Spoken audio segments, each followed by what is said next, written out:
కుమరంభీం ఆసిఫాబాద్ జిల్లా సిర్పూర్ నియోజకవర్గంలో పులి పేరు వింటేనే భయపడుతున్నారు జనం. చేసేది లేక పులితో పోరాడుతున్నారు కూడా ప్రజలు. ప్రాణాలు కాపాడుకునేందుకు ఎంతకైనా తెగిస్తున్నారు. ఇక పోయే ప్రాణాలు పోతూనే ఉన్నాయి. పులి చేతిలో బతికి బయటపడ్డ వారు అదృష్టవంతులు. అసలు సిర్పూర్ నియోజకవర్గంలో ఏం జరుగుతుందో చూద్దాం. మహారాష్ట్ర సరిహద్దు అటవీ ప్రాంతంలోని తెలంగాణ గ్రామాలు పులి పేరు వింటేనే భయపడుతున్నారు. ఎందుకంటే మనిషి రక్తం రుచి మరిగిన పులి వేటకు వస్తోంది. పొలాల్లో పనులు చేసుకుంటున్న మనుషులను వెనుక నుంచి గుట్టు చప్పుడు కాకుండా వచ్చి ఒకేసారి ఎగిరి మెడనందుకుంటుంది పులి. అంతే, ఏమాత్రం పులికి పట్టి దొరికినా సరే ప్రాణాలు పోవాల్సిందే. తెలివిగా వెనక నుంచి దాడి చేస్తూ ఉండడంతో పక్కకు తిరిగే ఛాన్స్ కూడా దొరకడం లేదు పాపం. సరిగ్గా నవంబర్ 29, 2024న కాగజ్ నగర్ మండలం గన్నారం గ్రామానికి చెందిన మోర్లె లక్ష్మి అనే 21 ఏళ్ల యువతి పత్తి ఏరేందుకు వెళ్ళింది. ఆమెతో పాటు ఇతర మహిళలు కూడా ఉన్నారు. అయితే చేనులో ఒకరికొకరు దూరంగా పనిచేస్తూ ఉన్నారు. మరి పులి ఎలా వచ్చిందో కానీ చడి చప్పుడు లేకుండా వచ్చి ఒకేసారి వెనుక నుంచి లక్ష్మి మీద దాడి చేసింది. అంతే, పాపం గట్టిగా కేకలు వేసింది లక్ష్మి. పులి నుంచి తప్పించుకునేందుకు పెనుగులాడింది. మరోవైపు చేనులో ఉన్న మహిళలు పరిగెడుతూ గట్టిగా కేకలు వేశారు. కానీ పులి ఏమాత్రం భయపడలేదు. నోట కరుచుకుని వెళ్లిపోయింది. అయితే పులి వెళ్లే దారి వైపు మహిళలు రాళ్లు విసిరారు. గట్టిగా కేకలు వేయడంతో కొంత దూరం వెళ్లిన పులి లక్ష్మిని వదిలేసింది. గొంతుని గట్టిగా కరవడంతో లక్ష్మి పాపం అక్కడే కుప్పకూలిపై పడిపోయింది. వెంటనే ఆమె తండ్రి భర్తకు గ్రామస్తులు ఫోన్ చేసి చెప్పడంతో వెంటనే బైక్ మీద వచ్చి లక్ష్మిని కాగజ్ నగర్ లోని ప్రైవేట్ ఆసుపత్రికి తరలించారు. అయితే మార్గం మధ్యలోనే చనిపోయిందని చెప్పారు డాక్టర్లు. అయితే వాస్తవానికి ఆ ముందు రోజే గ్రామ మాజీ సర్పంచి పులి కదలికలు అడుగులను చూసి ఫారెస్ట్ అధికారులకు సమాచారం ఇచ్చారు. కానీ వాళ్ళు పట్టించుకోలేదని గ్రామస్తులు ఆరోపిస్తున్నారు. గ్రామస్తులు అటవీ శాఖ డివిజన్ కార్యాలయం ముందు లక్ష్మి మృతదేహంతో ధర్నా చేశారు. తాము సమాచారం ఇచ్చినా పట్టించుకోలేదు.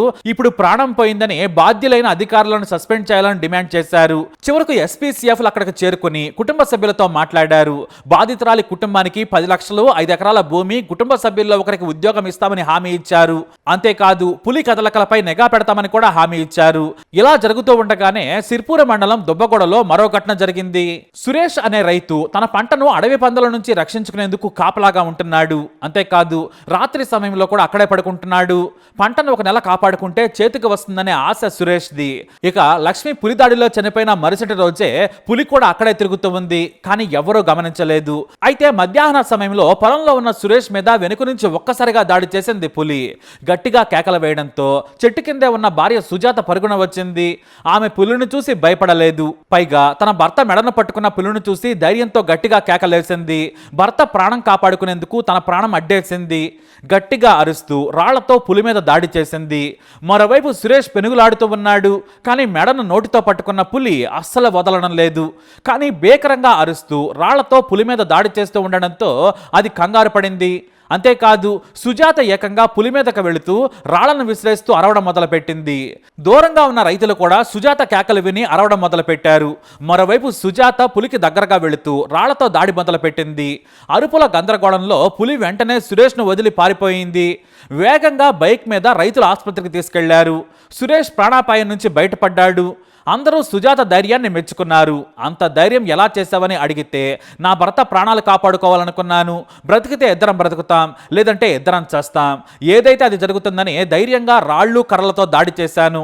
నా కేకలకు పులి గందరగోళంతో చూసింది. నేను ఆ రోజు ధైర్యంగా లేకుంటే ఇద్దరు చనిపోయేవారమే. ఇప్పటికీ ఈ ఘటన గుర్తిస్తే నాకు భయమేస్తోంది. ఇప్పుడిప్పుడే కాస్త ధైర్యం తెచ్చుకుంటున్నానని చెప్పింది సుజాత. ఈ ఘటన తర్వాత ఫారెస్ట్ అధికారులు గ్రామాల్లో తిరుగుతున్నారు. పొలం పనులకు వెళ్ళినా కూడా గుంపులుగా వెళ్ళాలి. ఉదయం 9 గంటల నుంచి సాయంత్రం 4 గంటల వరకు పనులు చేసుకోవాలి. ఆ వెంటనే ఇంట్లోకి రావాలి.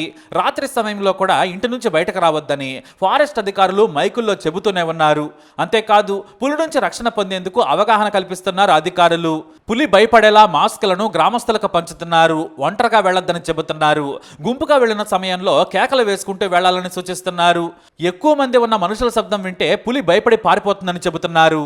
అయితే పులి భయం కారణంగా సరిగా నిద్ర కూడా పోవడం లేదు గ్రామస్తులు. ఎందుకంటే పంటలు చేతికొస్తున్నాయి. ఇప్పుడిప్పుడే పత్తి సహా కూరగాయలు ఏరుకోకుంటే దక్కవు. దీంతో పులి గురించి 3 రోజులు భయపడ్డా కూడా ఇప్పుడు మళ్ళీ పనులు చేసుకుంటూ ఉన్నారు. కూలీలు పని చేసుకుంటేనే పూట గడుస్తుంది. ఇక రైతులు లాభాలు లేకున్నా పర్వాలేదు, కానీ నష్టాలు వస్తే మా బ్రతుకులు అప్పుల పాలవుతాయని పనులు ధైర్యంగా చేసుకుంటున్నారు. అయితే శివారు అటవీ గ్రామాలు కావడంతో చాలా మంది ఇళ్లలో మరుగుదొడ్లు కూడా లేవు.